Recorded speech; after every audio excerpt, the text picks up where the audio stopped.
السلام علیکم. اعوذ باللہ من الشیطان الرجیم. بسم اللہ الرحمن الرحیم. الحمدللہ رب العالمین بارئ الخلائق اجمعین فاطر السماوات والارضین ثم الصلاة علی رسولہ الکریم جد الحسن والحسین مولانا و مولا الثقلین بالقاسم محمد. اللہم صلی علی محمد وآل محمد وأہل بیتہ الطیبین الطاہرین المعصومین الغر المیامین المحجلین ولعنت علی اعدائہم اجمعین وغاصب حقوقہم ومنکر فضائلہم من یومنا ھذا الی قیام یوم الدین. اما بعد فقد قال اللہ تعالی فی کتابہ الحکیم وقولہ الحق. بسم اللہ الرحمن الرحیم. والعصر ان الانسان لفی خسر الا الذین آمنوا وعملوا الصالحات وتواصوا بالحق وتواصوا بالصبر. اللہم صلی علی محمد وآل محمد. اوصیکم بتقوی اللہ نظم امرکم. اپنے آپ کا حضرت مجلس تقوار پرہیزگاری کی وصیت کے ساتھ مجدداً آپ سب خدمہ عید اضحیٰ کی تبریک و تہنیت پیش کرتے ہیں کہ خدا اس دن کی جو برکتیں ہم سب کے شامل حال فرمائے اور ایسی سینکڑوں عیدیں انشاءاللہ آپ کو دیکھنا نصیب ہوں. اور سب سے بڑی دعا کی اس نماز کو ایک دن آپ امام زمانہ کی معیت میں اور ان کے ظہور کے بعد واجب کی نیت سے ادا کر سکیں. میں نے عرض کیا کہ ہر لفظ قرآن مجید میں استعمال ہوا ہے وہ خدا کی طرف سے ایلوکوینسی یعنی بلاغت اور معجزہ رکھتا ہے.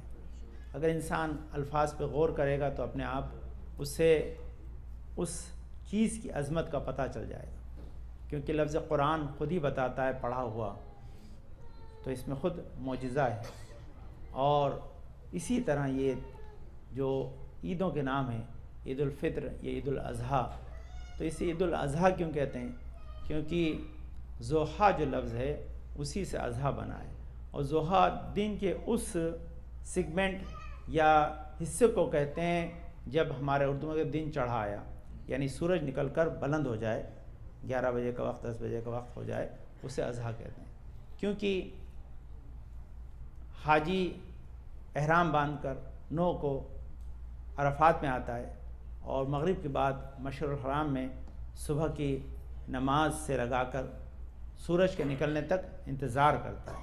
سورج نکلنے کے بعد مشعر الحرام سے کنکریاں لے کر پھر وہ مینا کی طرف چلتا ہے, اور مینا میں جانے کے بعد وہ جمرہ عقبہ پہ جو ہے وہ بڑے والے شیطان کو کنکری مارتا ہے, اور کنکری مارنے کے بعد پھر قربانی کرتا ہے, پھر عید مناتا ہے, تو دن چڑھاتا ہے, اس لیے کہا عید الاضحیٰ. تب آپ کو سمجھ آیا کہ عید کے منانے کے ٹائم کے اعتبار سے اسے کہا گیا ہے. اب آپ صبح جلدی آ جاتے ہیں تو اس کا مطلب یہ نہیں ہے کہ عید الاضحیٰ نہیں ہے, عید الاضحیٰ تو ہے, لیکن کیونکہ کوئی پوچھے کہ اسے عید الاضحیٰ کیوں کہتے ہیں, تو اضحیٰ اس وقت کو کہتے ہیں تو 10-11 بجے کا ٹائم کہ جب سورج چڑھا ہے اور آپ اس کے بعد جو ہے, اور کسی نے کہا کہ ہمیں جاب پہ جانا پڑتا ہے تو کیا مولانا صبح کی نماز میں آ جائیں, اس کے بعد نماز عید پڑھا دیں گے؟ تو نے کہا شریعت اجازت دیتی تو پڑھا دیتا, کیونکہ شرط یہ ہے کہ جب تک سورج نہ نکلے دونوں عیدوں کی نماز ہوتی نہیں ہے. سورج نکل کے بعد ہی نماز عیدین ہوتی ہے, اس کے پہلے دونوں عیدوں کی نماز جو ہے ہوتی نہیں ہے, اور اس لیے اس کا غسل کا وقت بھی اس کے بعد ہی ہے, مستحب وقت وہی ہے, لیکن کوئی پہلے کر لے تو حج نہیں, لیکن نماز جو ہے وہ سورج نکلنے سے پہلے انجام نہیں دی جا سکتی. یہ عید کی ایک سگنیفیکنس ہے جس سے آپ اپنے ذہن میں رکھیں جو بچوں کے پاس رہیں. لیکن اس کے ساتھ ساتھ اسے عید قربان بھی کہتے ہیں, کیونکہ اس کا بھی تعلق اسی مینا میں جب حاجی قربانی کرتا ہے اس لیے اس سے تعلق رکھتا ہے.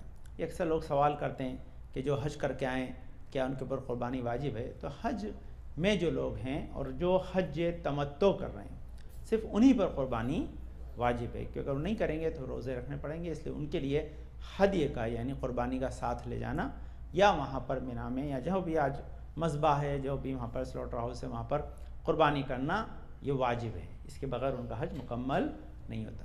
باقی سب پہ مستحب ہے, باقی سب پہ مستحب ہے کہ وہ قربانی کریں, لیکن کیونکہ قربانی کرنے کا بہت زیادہ ثواب ہے اور اس کا بہت زیادہ جزا ہے، اس لیے کوئی ریپلیسمنٹ الٹرنیٹیو نہیں ہے۔ اکثر لوگ یہ کہتے ہیں کہ ہم اس کی جگہ صدقہ کر دیں، دے دیں، تو صدقے کا ثواب اور ہے، قربانی کا ثواب اور ہے۔ میں آپ خدمت میں 9 سے زیادہ اس کے فائدے ہیں جو عید الاضحیٰ کے سلسلے میں بیان کیے گئے ہیں، اگر موقع رہا تو آپ کو عرض کروں گا تاکہ آپ اس سے آشنا رہیں، اس سے فائدہ اٹھائیں کہ وہ کون سی چیزیں جو اس قربانی میں اللہ نے مضمر رکھی ہیں، چھپا کے رکھی ہیں، قربانی کیوں امپورٹنٹ ہے، کیوں قربانی کی جاتی ہے، اس کے پیچھے لاجک کیا ہے، کیا شریعت کی منشا اور مقصد ہے۔ لیکن وہ دوسرے خطبہ عرض کروں اس کے پہلے ایک آیت جو قربانی کے گوشت کے استعمال کے سلسلے میں سورہ حج کی آیت نمبر 28 ہے، اس کے اندر 5-7 پیغام ہیں، پہلے خطبے میں وہ آپ کی خدمت میں پیش کر دوں تاکہ آپ اسے اپنے اذہان عالیہ میں رکھیں۔ وہ آیت ہے بسم اللہ الرحمن الرحیم، لیشہدوا منافع لہم، یہ 6 الگ الگ پیغام ہیں پوری آیت میں 5 ہے، تو لیشہدوا منافعہم وَيَذْكُرُوا اسْمَ اللَّهِ فِي أَيَّامٍ مَّعْلُومَاتٍ عَلَىٰ مَا رَزَقَهُم مِّن بَهِیمَةِ الْأَنْعَامِ فَكُلُوا مِنْهَا وَأَطْعِمُوا الْبَائِسَ الْفَقِیرَ۔ تو اس میں الگ الگ کر کے اب یہ دیکھیے یہ پوری آیت تھی، میں اس کے 5 حصے کر دیتا ہوں تاکہ آپ کو پانچوں کا ترجمہ الگ سمجھ۔ لیشہدوا منافع لہم پہلا سیگمنٹ ہے، یہ ہر سینٹنس الگ ہے، اس میں ایک آیت میں یہ 5 سینٹنس ہیں اور ہر 5 سینٹنس میں 5 پیغام ہیں کہ جب لوگ حج پہ جاتے ہیں تو کہا جا رہا ہے کہ تاکہ وہ اپنے فوائد پائیں یا اپنے منافع اور اپنے فائدے کا مشاہدہ کر سکیں۔ تو کسی نے امام جعفر صادق علیہ السلام سے کہا اللہم صلی علی محمد وآل محمد، یہ بہت خوبصورت آیت ہے حج کے سلسلے میں جو آیت ہے، اس کو کبھی جا کے اس کی تفسیر پڑھیے گا، اس کی بڑی ڈیٹیل تفسیر ہے۔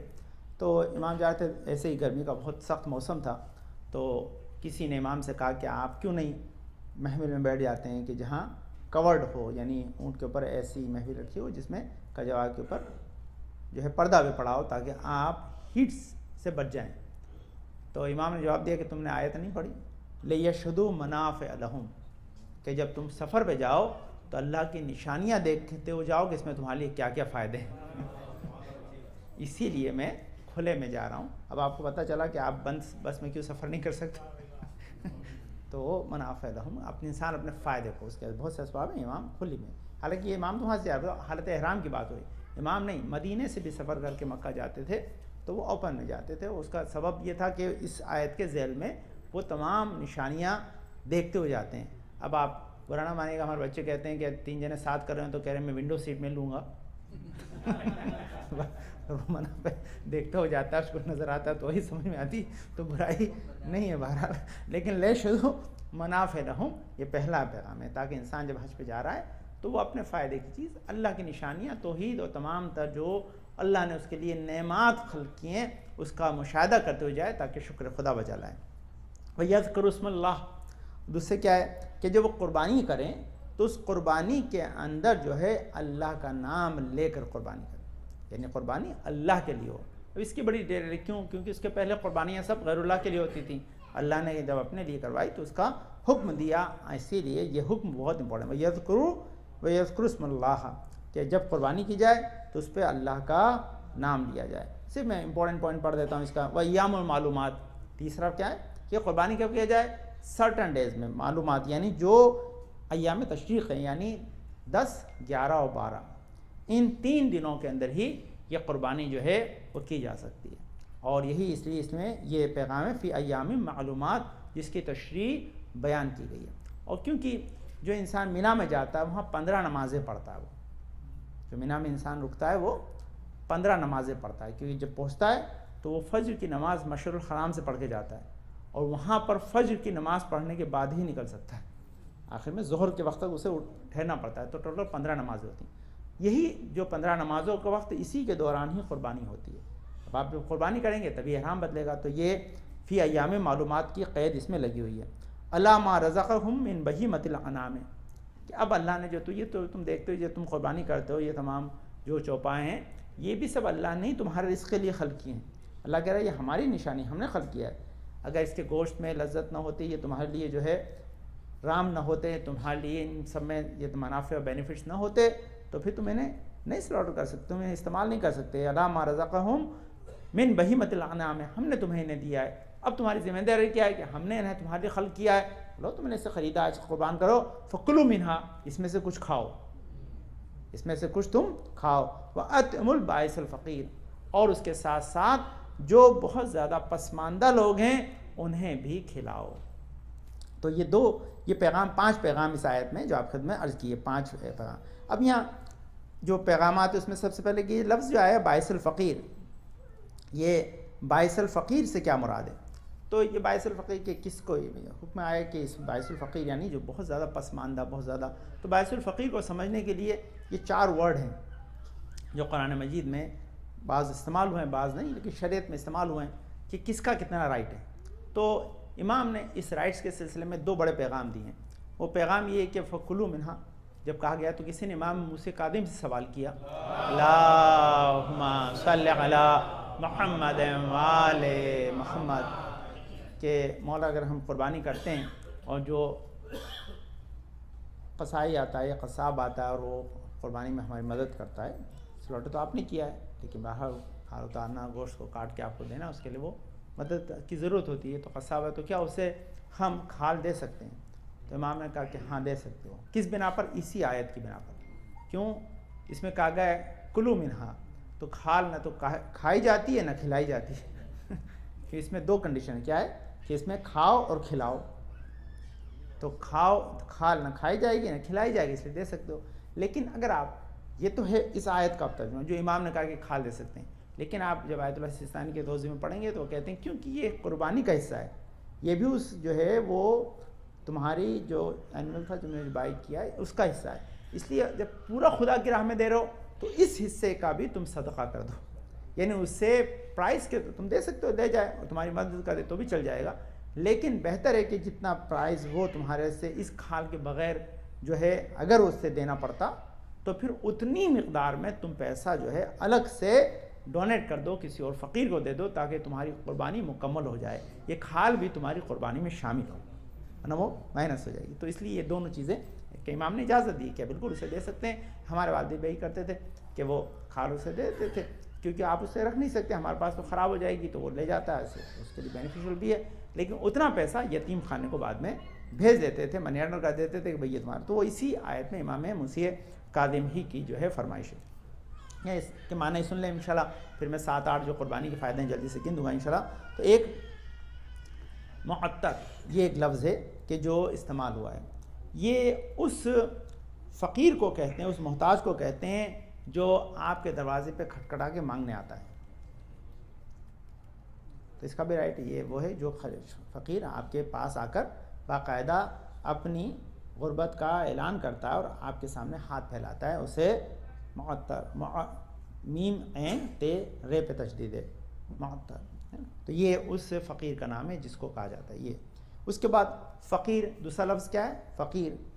فقیر وہ ہے کہ جو ضرورت مند تو ہے لیکن آپ کے دروازے پہ مانگنے نہیں آتا، جو طلب نہیں کرتا اسے فقیر کہتے ہیں، لیکن ہاں اس کے پاس کبھی ہوتا ہے کھانے کو، کبھی نہیں ہوتا، ہے ضرورت مند، اس کے پاس پورے سال کا خرچ نہیں ہے، کبھی آ جاتا ہے کبھی نہیں آتا۔ اس کے بعد تیسرا لفظ آتا ہے مسکین۔ کون ہے؟ مسکین وہ ہے کہ جو مانگتا بھی نہیں آ کے، لیکن اس کی حالت فقیر سے بھی زیادہ بدتر ہے۔ مسکین کون ہوتا ہے کہ جو فقیر سے بھی زیادہ اس کی جو حالت خراب ہے، جو کبھی مل جاتا ہے کبھی نہیں ملتا ہے، بالکل ہی اس کے اس لیے مشکل ہے۔ اب اس کے بعد جو چوتھی کیٹیگری ہے اسے کہتے ہیں باعث الفقیر۔ باعث الفقیر جو لوئسٹ کیٹیگری ہے کہ وہ فقیر سے بھی زیادہ فقیر، اتنا محتاج ہے کہ اس کی حالت فقیر سے بھی زیادہ سخت اور خراب ہے۔ تو قرآن نے کیا کہا ہے کہ تم کسے دو گے؟ باعث الفقیر، جو سب سے زیادہ لوئسٹ لیول کے اوپر ہے، اس کا حق سب سے زیادہ ہے۔ یہ اس کے اندر جو سب سے بڑا پیغام ہے۔ اب وہاں تک پہنچنا، ان تک جو ہے رسائی حاصل کرنا، یہ ایک الگ ڈیبیٹ اور ڈسکشن ہے، اور اس کو کس طرح سے انجام دیا جا سکتا ہے اس کا میں نے آپ کو بارہا جواب بھی دیا یہاں پر کہ اگر یہاں پر آپ قربانی کرتے ہیں اور اس کیٹیگری کے اندر لوگ آپ کو نہیں ملتے ہیں تو آپ کے پاس یہ رائٹ ہے کہ آپ اس سے جو ہے یا تو وہاں قربانی کرائیں جہاں اس کے جو ہے وہ موجود ہیں، ایک سے زیادہ کراتے ہیں تو ایک یہاں کرا دیں، وہاں کرا دیں، لیکن اگر آپ ایسا نہیں کرتے تو پھر اس کنڈیشن کے اندر یہی کہ آپ خاص کر کے ایک رقم اس طبقے کے لیے الگ سے نکال دیں تاکہ آپ کی قربانی کا صحیح صلہ آپ کو مل سکے۔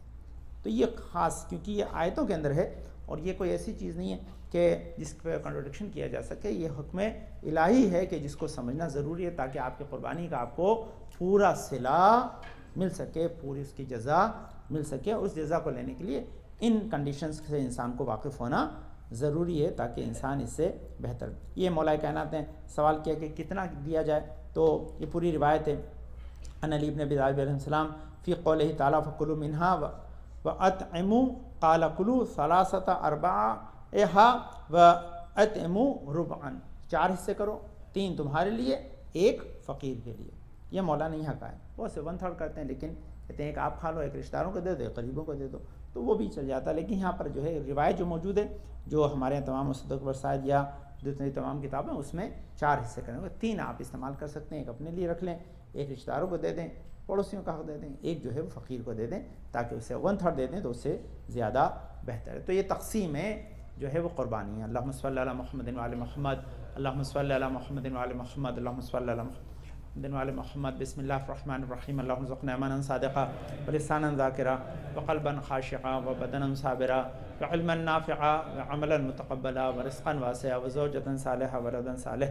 پانے والے تجھ واسطہ اپنے پاک میں شفاء کامل عاجل عطا فرما، پریشان کو دور فرما دے، ہماری توفیقات میں اضافہ فرما. پانے والے ہمارے بزرگ صاحب ہمارے سب کو سنت محفوظ رکھ.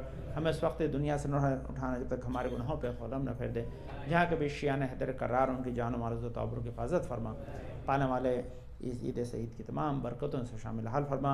عظم جماعت میں شیعان حیدر کرار میں جمعہ بیمار کا علی ابن قمر بھائی پن نوشاد بھائی فیض بھائی محمد مظہر بھائی مقصود بھائی اختر مناظر حسین اپن پروین آپ سلیمان ابن اذان.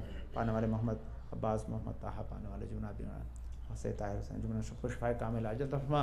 ہمارے امام زمانے کے ظلم میں تعجیل عطا فرما.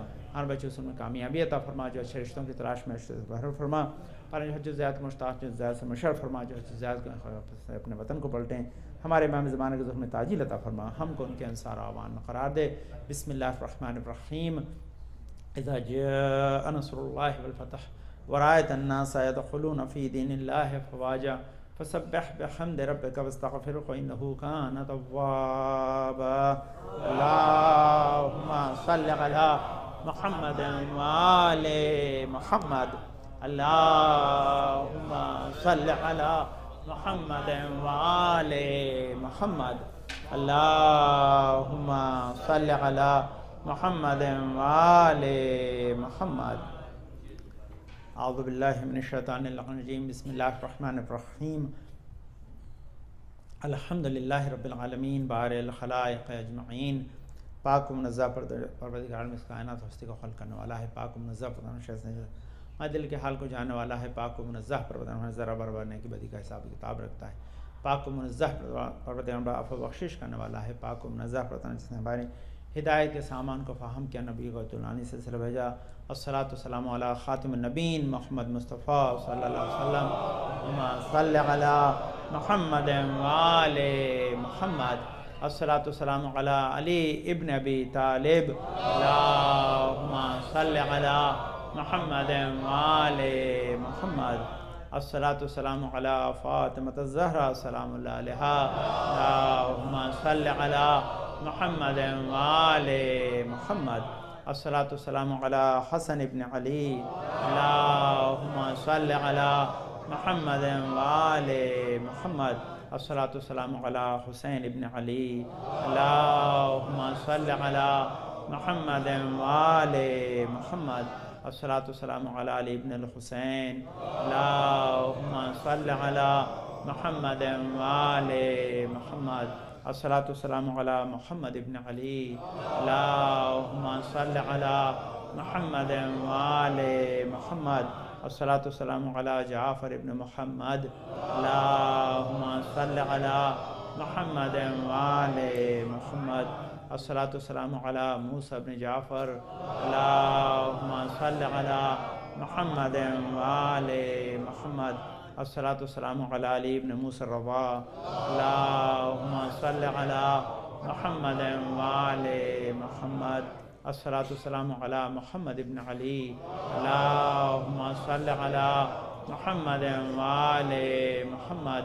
الصلاۃ والسلام علی علی ابن محمد. اللہم صل علی محمد وآل محمد الصلاۃ والسلام علی حسن ابن علی اللہم صل علی محمد وآل محمد الصلاۃ والسلام علی خلف الحاد المہد المنتظر اللہم صل علی محمد وآل محمد وجل فرج مشرمہ اہلکادہم جن کے ظہر سے دنیا عدل و انصاف سے بھر جائیں گے، ظلم و جور ختم ہو جائیں گے، تاجر ظہور کے لیے دعا گوائیں۔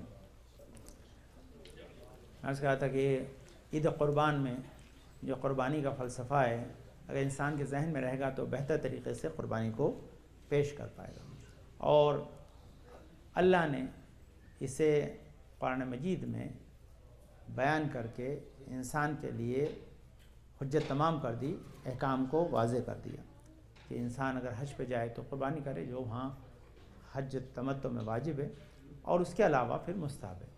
حج تمتع پہ جو جائے گا وہ ایک شخص کی ایک ہی قربانی ہوتی ہے، اس میں کوئی شامل نہیں ہوتا، اللہ کے بڑا جانور ایک الگ میں ہے۔ لیکن جب آپ مستحب قربانی کرتے ہیں تو آپ پورے خاندان کی طرف سے ایک بھی کر سکتے ہیں، اور ایک سے زیادہ کرنا چاہیں تو بھی اس میں کوئی حرج نہیں ہے۔ جتنے انسان کے پاس توانائی اور طاقت ہے اتنا زیادہ انسان اس قربانی کو انجام دے۔ کیوں؟ کیونکہ یہاں پہ دیکھیے خاص جو پہلا اس کے بارے میں لکھا ہے کہ جب انسان قربانی کرتا ہے تو اس کے کئی سارے جو ہے وہ آسپیکٹس ہیں۔ اگر انسان اس ڈیپ فلسفے میں جائے گا تو اسے بہت انجوائے کرے گا۔ یہ کتنی چیزیں، سب سے پہلی چیز ہے کہ انسان یہ جانور سے پہلے اپنے وقت کی اور مال کی قربانی دے رہا ہے۔ یہ تلاش کرنا، لے کر آنا اور رکھنا، ان سب چیزوں کو یہ قربانی ہے، تو وقت کی اور مال کی قربانی دے رہا ہے۔ پھر یہاں جو بیان کیا گیا، معصوم نے جو اس کا حوالہ دیا ہے، وہ کہتے ہیں کہ اصل میں انسان چھری جو ہے صرف دمبے پہ نہیں چلاتا، بلکہ وہ اپنے نفس امارہ پہ چلاتا ہے کہ جو اسے بہکا رہا ہے، جو اسے راہ حق سے دور کر دیتا ہے۔ اسی لیے جو انسان ہے وہ اپنے ہوائے نفس اور اپنے نفس سے امارہ پہ چھری چلاتا ہے تاکہ وہ اسے ذبح کر کر اپنے آپ کو جہنم کی آگ سے بچا سکیں۔ تو یہ کس کا ایک فلسفہ، اس کے بہت سے اسی قسم کے بہت سے فلسفے ہیں جو اس کیٹیگری میں بیان کیے گئے، وہ ڈیٹیل ہے اس کی۔ دوسرے نمبر کے اوپر کہ اللہ نے کیوں اس لیے رکھا کہ خود یہ ایک اقتصادی اعتبار سے، یعنی اکنومیکل اعتبار سے بہت ہی بینیفیشیبل ایکٹ ہے، اور اس کے لیے ہم خالی ایک آسپیکٹ دیکھتے ہیں۔ وہ آسپیکٹ کیا ہوتا ہے؟ وہ آسپیکٹ یہ کہ جب قربانی کی جائے گی تو قربانی کے بعد جیسا بتایا کہ اس کے حصے ہوں گے، 3 آپ کے پاس جائیں گے، ایک جو ہے وہ فقیر کے پاس جائے گا، تو فقیر کو جو ہے وہ کھانے کو ملے گا، تو یہ اقتصادی ہیلپ ہے۔ لیکن نہیں، ایک اور بھی آسپیکٹ اس کا، وہ آسپیکٹ کیا ہے کہ جو آپ جانور خرید رہے ہیں، اصل میں یہ کوئی آپ کے جو ہے 5 ملین کے گھر کے بیک یارڈ میں تو نہیں پلتا، یہ تو بیچارہ کسی گاؤں میں، تو وہ اصل میں وہ لوگ وہیں پر جہاں دام پروری جس کو کہتے ہیں فارسی میں، یا یہ تمام جو ہے کیٹلز کو جو ریز کرتے ہیں، وہ ہمیشہ پسماندہ علاقوں میں رہتے ہیں، کسی کا لائٹ بھی نہیں ہے، کسی کا پانی نہیں ہے نا، اتنے ایسے تمام گاؤں میں، تو وہاں کا اقتصاد ویسے بھی کمزور ہے۔ تو اللہ نے کہا کہ یہ اصل میں وہاں پر انہیں پالیں گے، بڑا کریں گے، بازار میں لا کے بیچیں گے تاکہ ان کی بھی مالی حالت بہتر ہو جائے۔ تو دونوں اعتبار سے اس کا ایفیکٹ ہے۔ ایک، کیونکہ جس جگہ سے یہ تمام حیوان آ رہے ہیں وہ پسماندہ علاقہ ہے، اور جو لوگ ذبح کر رہے ہیں لازمی وہ تو ہے ہی مستطیع ہیں، تبھی تو حج پہ آئیں، پیسے ہیں تبھی تو آپ خرید کے سلوٹر کر رہے ہیں۔ تو یہ جو پیسے والے ہیں ان کی جیب سے پیسہ نکل کر اس طبقے کے پاس چلے جائے جو جن کی جیب خالی ہے، تو یہ اکانومیکل بینیفٹ ہے۔ اور اس کی میں نے بہت سال پہلے آپ کو عرض کیا تھا، بارہا میں آپ کو ذرا سا یاد دلا دیتا ہوں کہ دنیا میں جتنے بھی مذہب ہیں ان میں اس قسم کی لاجک نہیں، کیونکہ وہ انسان کے بنائے ہوئے ہیں، اس لیے وہ پیڑ لا کر رکھتے ہیں اور پھر اس کے بعد جنگل میں پھینک آتے ہیں، تو انوائرمنٹ بھی خراب ہوتا ہے اور بعد میں اس کو کوئی فائدہ بھی نہیں ہوتا۔ یہ فرق ہے اللہ کے بنائے ہوئے میں اور بندے کے بنائے ہوئے میں۔ اس میں ہر چیز کام آتی ہے، اس میں چمڑا سے لگا کر گوشت سے لگا کر سب چیز کام آتی ہے۔ تو یہ چیز جو ہے وہ قربانی کا ایک بہت ہی اہم فلسفہ ہے۔ لیکن یہ سب سے بڑا فلسفہ، اسے میں 3-4 جگہ دیکھا اور بارہا آپ کو عرض کیا، جو لوگ سوال کرتے ہیں کہ صدقہ دے دینا اور قربانی کا دے میں کیا فرق ہے، تو یہ فرق ہمیشہ آپ کے ذہن میں رہے گا، تو کبھی آپ یہ سوال نہیں کریں گے پھر کبھی۔ تو سوال کیا ہے؟ یہ چھٹے ابو بصیر سے جو ہے وہ چھٹے امام نے روایت بیان کی ہے، اللہم صلی علی محمد وآل محمد، کہ جیسے ہی قربانی کرنے والے کے جانور کا پہلا قطرہ خون کا ٹپکتا ہے، خدا جس کی طرف سے قربانی کی گئی ہے اس کے گناہوں کو معاف کر دیتا ہے. تو یہ بینیفٹ قربانی میں دوسری چیزوں میں. صدقہ میں بلاؤں سے بچتا ہے، گناہ معاف نہیں ہوتے، قربانی میں گناہ معاف ہوتے ہیں. تو یہ فرق جو ہے وہ واضح ہے، اس کو آپ اپنے ذہن میں رکھیے گا. یہ کئی 2-3 جگہ میں نے اس روایت. دوسری چیز ایک اور روایت بھی، اس روایت میں ہی سن لے کے وقت کم ہے، میں اس ڈیٹیل میں جا سکتا. اور اس میں بیان کیا گیا نہیں، یہ قربانی کرتے وقت انسان کے ذہن میں یہ بھی فلسفہ ہونا چاہیے کہ میں جو قربانی کر رہا ہوں اس کے ہر اعضاء کے بدلے میں راہ خدا میں دے رہا ہوں تاکہ میرے بدن کے اعضاء جہنم سے آزاد ہو جائیں. اس کا سر سے میرا سر آزاد ہو، اس کے جو ہے وہ بدن سے میرا بدن جہنم سے آزاد ہو. تو یہ آپ پیسے میں نیت نہیں کر سکتے کہ اس میں کوئی شکل نہیں ہوتی. ہاں وہ بنی ہو کسی کی، ہر ملک کے اندر الگ بنی ہوئی ہے، لیکن وہ تو قربان ہو چکے، آپ کی طرف سونے والے نہیں ہیں. تو وہ جو حیوان ہے وہ قربان ہوتا ہے. تو اس کی وجہ سے اس میں یہ چیز جو ہے وہ رکھی گئی ہے تاکہ اس سے انسان آشنا رہے، اس کا بینیفٹ آپ کے ذہن میں رہے. ایک اور اس کا جو بینیفٹ ہے وہ قربانی کا کیا ہے کہ یہ انسان کی طرف سے اللہ کا شکریہ اور تشکر ہے. وقت نہیں انشاءاللہ میں 7-8 اس کی جو فلسفے سب بیان کرتا. اور یہ خاص تشکر بہت امپورٹنٹ ہے، اس کو سن لیں کہ اسی پہ شاید بات ختم ہو جائے، وقت نہیں ہے اس لیے کہ تشکر کیوں ہے. اللہ نے آپ کو دیا ہے تبھی تو راہ خدا میں آپ دیتے ہیں، تو ایک قسم کا تشکر ہے. اس تشکر کو کرنے کے لیے ہی انسان کو حج پہ بھی بلائے گا اور اس سے قربانی بھی کرائی گئی. جن لوگوں کے پاس استطاعت ہے انہیں جتنی استطاعت اس کے اعتبار سے قربانی کرنا چاہیے. اور جو جانور رکھتے ہیں، اب یہ مسئلہ کیا رہا کہ لوگ جو بڑا جانور خریدتے ہیں، بہت لوگ سمجھتے ہیں کہ بھائی اس لیے اس کے پیسے والے اس لیے بڑا خریدتے ہیں. نہیں، ان کے اوپر ریکوائرڈ ہے بھائی کہ زیادہ پیسے ہیں، جیسے آپ زیادہ پیسے ہوتے بڑی گاڑی چلاتے ہیں تو بڑا حیوان بھی قربان کرے بھائی. یہ بھی ایک لاجک ہے. اب آپ سب چیز بڑی بڑی ہے تو دمبا بیچارہ چھوٹا سا کیوں ہو؟ نہیں، یہ ہمارے یہاں بھی بھائی وہ آپ بعض اوقات علماء پڑھ دیتے ہیں، مذاق بھی کرتے ہیں اس کا. میں نے اپنی یہاں روایتوں میں بھی دیکھا ہے، بہت سی روایتیں سملر ہیں. میں نے آج کل میں پڑھا تھا بہت، میں پوری رات لگاتا ہوں یار، لازمی چیزیں بڑی ٹف ہوتی ہیں آپ کے خدمت میں، کم وقت میں بہت ساری چیزیں دیتے ہیں. عید کے 17-18 مستحبات ہیں. میں نے کل سنیوں کے دیکھا کوئی 3-4 الگ ہیں، باقی سب سیم ہیں. شیعہ و سنی استحباب جو ہیں عیدین کے سب سیم ہیں. 2-4 ہی بس ذرا سے فرق ہیں، وہ بھی نماز کے سلسلے میں فرق ہیں، باقی سب سیم ہیں. اور وہ جو روایت ہمارے بھی ہیں کہ جو انسان قربانی کرتا ہے یہ قربانی اسے مدد پہنچائے گی پل صراط سے گزرنے میں. یہ ہے زینب، اس لیے اس کے کہ وہ صحیح و سالم ہو. یہ ہمارے یہاں بھی روایتوں میں ہے. اب کیسے مطلب لازم وہاں پہ جو چیز روحانیت تو چیز قربانی تو وہاں پہ حیوان تو نہیں آئے گا، لیکن قربانی کا لکھا ہے کہ قربانی انسان کو مدد پہنچائے گی. تو آپ کی مرضی ہے، یہاں بڑی گاڑی چلا لیں وہاں چلا لیں. گاڑی تو بھائی آپ کو کراس کرنے میں مدد تو کرے گی نا. تو وہ ہمارے بھی روایتوں میں ہے. اچھا یہ دیکھیے، اسی سے ایک چیز اور بات یاد آئی، اسے اپنے ذہن میں رکھیں. عید کے سلسلے میں خاص ایک ہی جملے میں سن لیں اس بات کو. جس طرح آپ جو ہے وہ فادرس ڈے مناتے ہیں، مدرس ڈے مناتے ہیں، ہے نا، یہ کیوں مناتے ہیں؟ تاکہ آپ فادر کا یا مدر کا شکریہ ادا کر سکیں، انہیں اس دن گفٹ دے سکیں، ہے نا. تو یہ آج آدھے لوگ آتے ہیں عید پہ، ڈبل لوگ آتے ہیں، وہ سمجھتے 2 عید الگ الگ ہیں. لیکن دونوں عید سیم ہے، کوئی فرق نہیں ہے. دونوں کا ریوارڈ بھی سیم ہے. جس فادرس ڈے اور مدرس ڈے الگ نہیں ہوتا، عید الاضحیٰ عید الفطر الگ نہیں ہوتی ہے. دونوں دن آپ یہ ہوتا ہے کہ دونوں کا آپ گفٹ دیتے ہیں، ایک کو زیادہ دیں ایک کو کم دیں تو ایک ناراض ہو جائے گا. تو دونوں عید میں آپ کا آنا برابر ضروری ہے. اچھا دوسری چیز کیا ہے کہ جس طرح عید میں یہ دونوں دن منا کر آپ فادر اور مدر کا تشکر کرتے ہیں، اللہ نے عید آپ کے لیے قرار دی. آپ اللہ کو دینے یا نہیں آئے، وہ تو آپ دے چکے. تو حج کل ہی آپ نے 30 دن روزے رکھ لیے، اللہ نے عید اس لیے قرار دیے تاکہ وہ بندے کو دے سکے. آج آپ لینے آئے، دینے نہیں آئے. تو عجیب بات ہے، بندہ دینے کے لیے 30 دن رمضان میں آتا ہے، عید میں لینا بھول جاتا ہے. بقرعید انسان جو ہے وہ پورے 10 دن نماز پڑھتا ہے، اور جو بقرعید میں جس دن لینے کا دن ہوتا ہے اس دن غائب ہو جاتا ہے. تو یہ لینے کا دن ہے، اس دن غائب نہ ہوا ورنہ آپ کا حصہ چلا جائے گا. تو یہ اس کے دن کی امپورٹنس سمجھیے، یہ بہت امپورٹنٹ چیز. تو یہ استطاعت کے اعتبار سے تو تشکر کے اعتبار سے 2 چیز سن لیجیے، بات ختم. انشاءاللہ 2 روایتیں اس کے سلسلے میں تشکر کے سلسلے میں. امام محمد باقر علیہ السلام نے اللہم صلی علی محمد وآل محمد، اس میں جناب ابراہیم ان کی داستان کو باقی رکھنا. وہ 7-8 فلسفے آپ کے ذہن میں نے 12 ڈالنے ہیں، لیکن یہ نئی چیز ہے، اس کو اپنے ذہن کہ تشکر کے لیے بہت امپورٹنٹ چیز ہے. کہتے ہیں امام کا بات کیسے دیا ہے، باعث الفقیر مسکین کے بارے میں امام نے ٹیسٹ کرتے تھے. جو آپ کو کیٹیگری سنائی تھی نا کہ باعث الفقیر کو ٹیسٹ کیسے امام کرتے تھے. تو کوئی امام کے پاس آتا تھا کہ قربانی کی آپ نے، گوشت دے دیجیے، تو امام اسے سری دیتے تھے، سر دیتے تھے۔ یہ امام جعفر صادق امام محمد باقر کا ٹیسٹ بتائیں کہ یہ باعث الفقیر ہے کہ نہیں، یہ ضرورت مند ہے کہ نہیں، یہ ٹیسٹ کرنے کے لیے امام سے اگر لے کے چلا جاتا تھا تو واپس بلاتے تھے، گوشت بھی دیتے تھے، اور سری منع کر دیتا تو کہتے اللہ اور دے، اسے گوشت نہیں دیتے تھے۔ اب یہ ٹیسٹ تھا، یہ روایت میں نے آج ہی پڑھا، باقاعدہ ہمارے استاد محسن قرائتی نے اسے کوٹ کیا ہے، اسی کا ایک سیم ہے جو روایت امام جعفر صادق سے۔ تشکر کے بارے میں سن لیجیے تاکہ کام آئے گا، اور بہت امپورٹنٹ چیزیں۔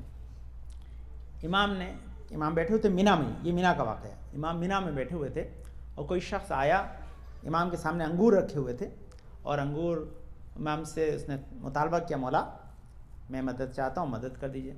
تو جیسے ہی کہا تو امام نے انگور اٹھا کے دیے، تو اسے منع کر دیا، مولا پیسے ہوتے دیں، انگور نہیں چاہیے۔ تو امام نے کہا اللہ تجھے دے انشاءاللہ، یہ کہہ کے رخصت کر دیا۔ تھوڑی دیر میں دوسرا فقیر آ گیا، دوسرا مانگنے والا آ گیا، اس نے مانگا، امام نے ایک مٹھی اٹھا کر انگور دیے، اس نے کہا شکر الحمدللہ، مولا بہت بہت شکریہ۔ تو جانے لگا، امام نے بلایا واپس آؤ، بہت سارے اور دیے، تو اس نے اور شکریہ کیا اور کہا بہت شکریہ، آپ نے پہلے کم دیے تھے، اور زیادہ دیے، اور زیادہ شکریہ۔ واپس جانے لگا، امام نے پھر بلایا، پھر بلانے کے بعد امام نے اس سے کہا، آپ نے پوچھا اپنے پاس جو اس کے، امام کے کہا نہیں انہیں پاس پیسہ ہوتا تھا، کتنے کہ 20 درہم ہے، مولانا اسے 20 درہم بھی دے دیے۔ اس نے کہا شکر الحمدللہ، پھر جانے لگا، امام نے پھر واپس بلایا، واپس آ جاؤ، امام نے اپنا پہنا ہوا پہران اتار کے دیا، اس کا پھر اس نے شکر الحمدللہ کہا، تو امام نے کہا خدا تیرے مال میں اضافہ کرتا رہے۔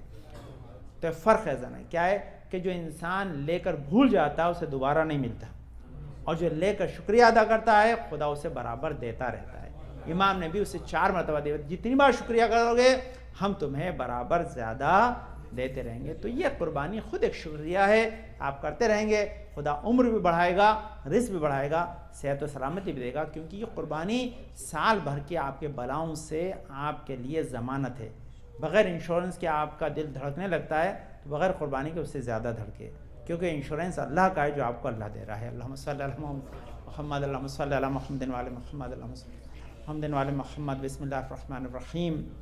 اللہم ارزقنا ایمانا صادقا ولسانا ذاکرا وقلبا خاشعا وبدنا صابرا وعلما نافعا وعملا متقبلا ورزقا واسعا وزوجة صالحا ولدا صالح۔